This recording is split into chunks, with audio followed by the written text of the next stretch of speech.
So I hear tell you're preparing for an international trip and not sure what to bring. Well, lucky for you, I am a frequent traveler, typically flying every other month, and so in this video I wanted to share with you absolutely everything I think you need to know, from what to bring to survive a long-haul international flight, essential items I think you should pack in your luggage bag, best and cheapest ways to stay connected while you're on the go, and many more. My goal is to have you walking away from this video with a complete list of everything you need to prepare or bring for your upcoming trip. I'm Steve and I create fat travel guides just like this one that helps you prepare for your trips to cities around the world. And so if that is your vibe, I strongly recommend subscribing so that we can go on more fat adventures together. With that all out of the way, let's get straight into it.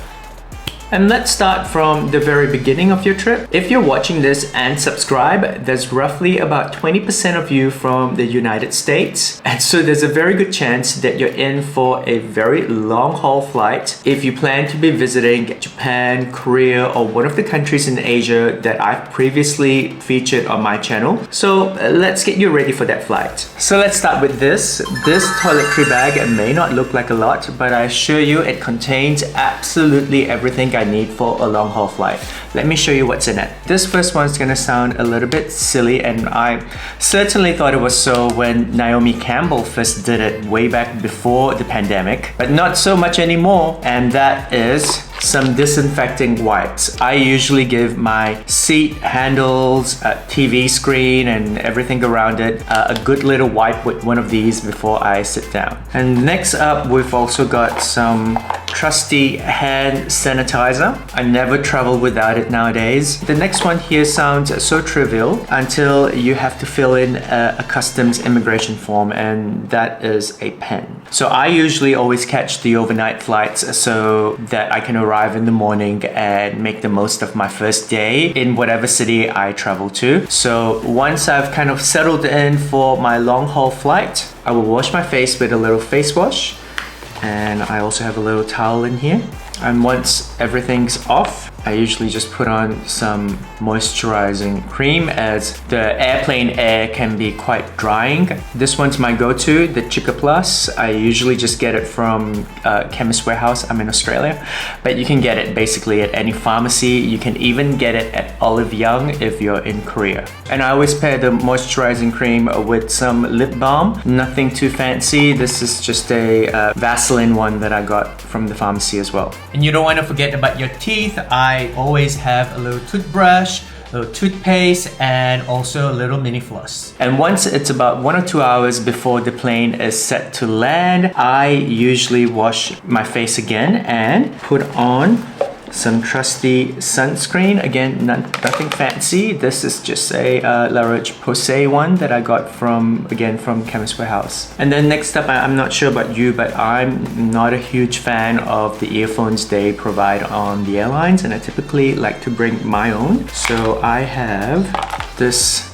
little Bluetooth adapter. You plug this little bit into the audio jack of your seat. Just click that to pair with your Bluetooth earphones. Once you see, I don't know if you can see it, that little light blinking. Once it's blinking, it means it's ready to pair. And you press till you hear a little beep in your earphone, and your Bluetooth earphones are good to go. And if you were looking for earphone recommendations, my personal preference are for these Dr. Dre ones. I love them for several reasons. In fact, I love them more than the Apple earphones that, you know, that little thing here. One, it's got this little arc here, so it doesn't fall out as easily, which is a really good feature to have when you're sleeping on a plane and you just don't want your earphones to fall off. Or, as I mentioned before, I also run when I travel. So these earphones are also quite handy to have for running, as they don't fall off that easily. And last but not least, see, I told you this bag fits a lot of things. I've got a MagSafe charger to plug in and charge my phone. But speaking of phones, phones, let's now talk about your in-flight entertainment options. You may or may not have an in-flight entertainment system on your seat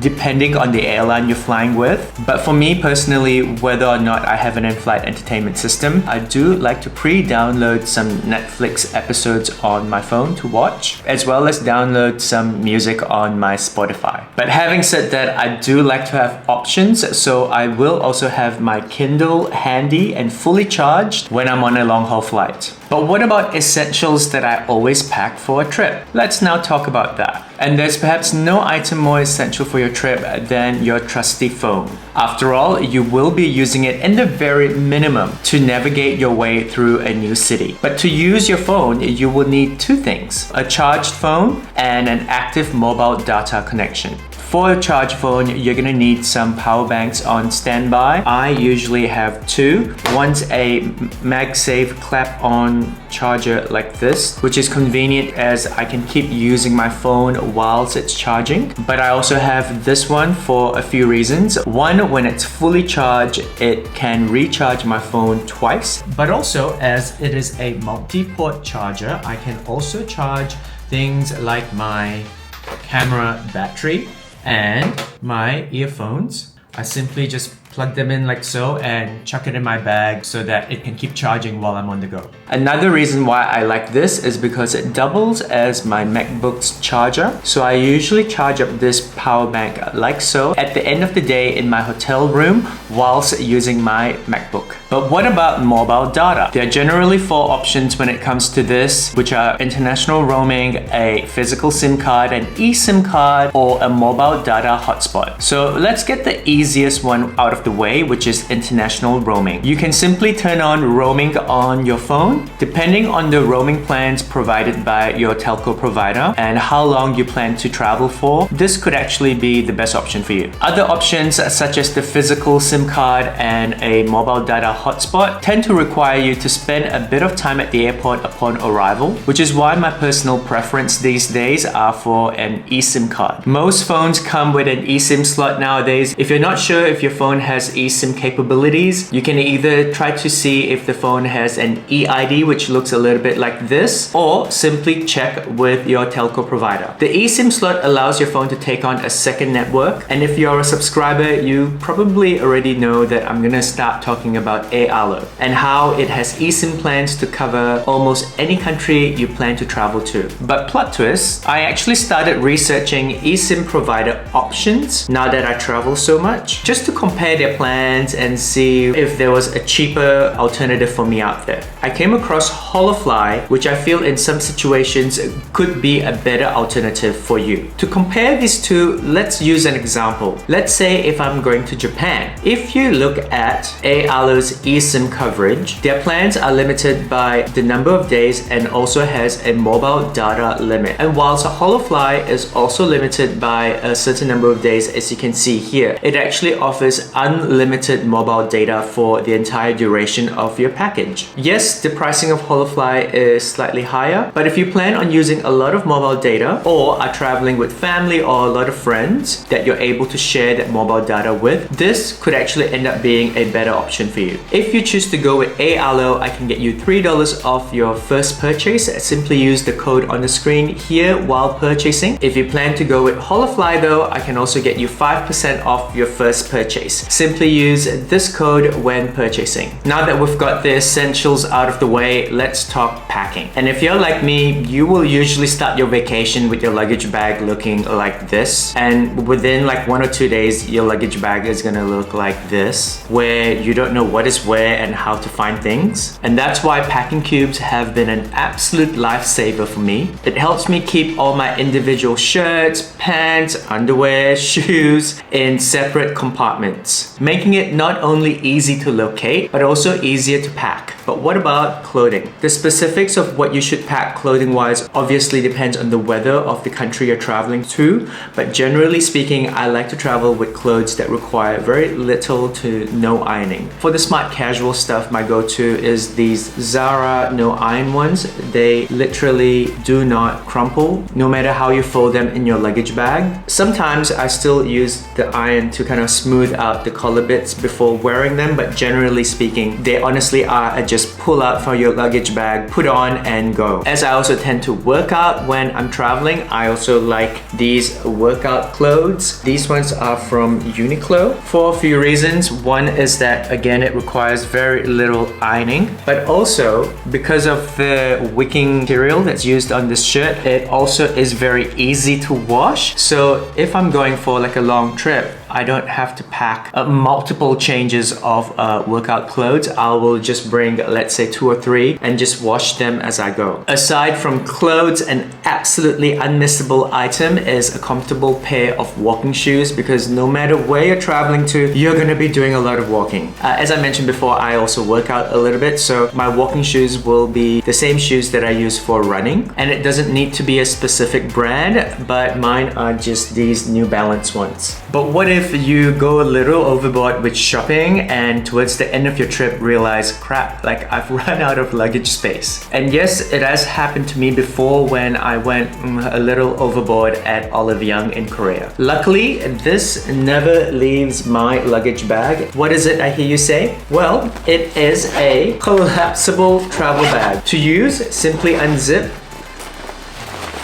and it will fold out to be a little travel bag that you can instantly use to either fit in your new shopping or some of your clothing to make space for your extra shopping. I cannot tell you how many times this has saved my life. But if you're traveling with liquids like shampoo, etc., and are concerned that that stuff is gonna end up leaking all over your luggage bag, this next section is for you. There are 2 things I generally do. If I'm traveling with a bottle of shampoo, for example, I got this off Amazon. It is like a little wrap that looks and feels like something else that we can't talk about on this channel. All you need to do is wrap it over the shampoo bottle like this, and voila, it seals in that top to prevent leakage. If I'm traveling with a few liquid items though, this is my other go-to. It is basically a 4-piece mini container set and fill in several liquids, and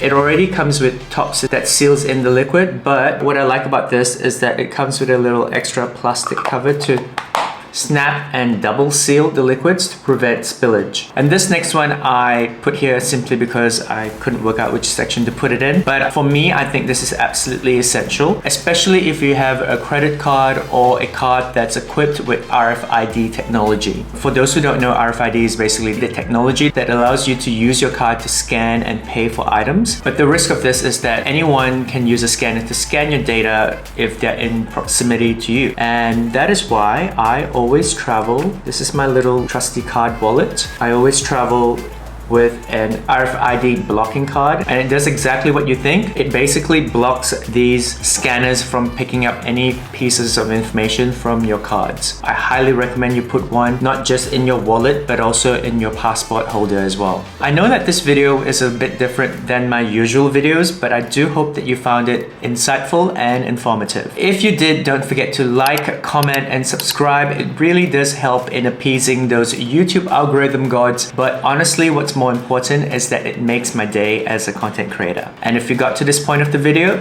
thank you for watching. I really do mean it when I say it means absolutely everything. I do hope that you have a fantastic day ahead, or that you've already had a good day. As always, I will see you very soon in the next video.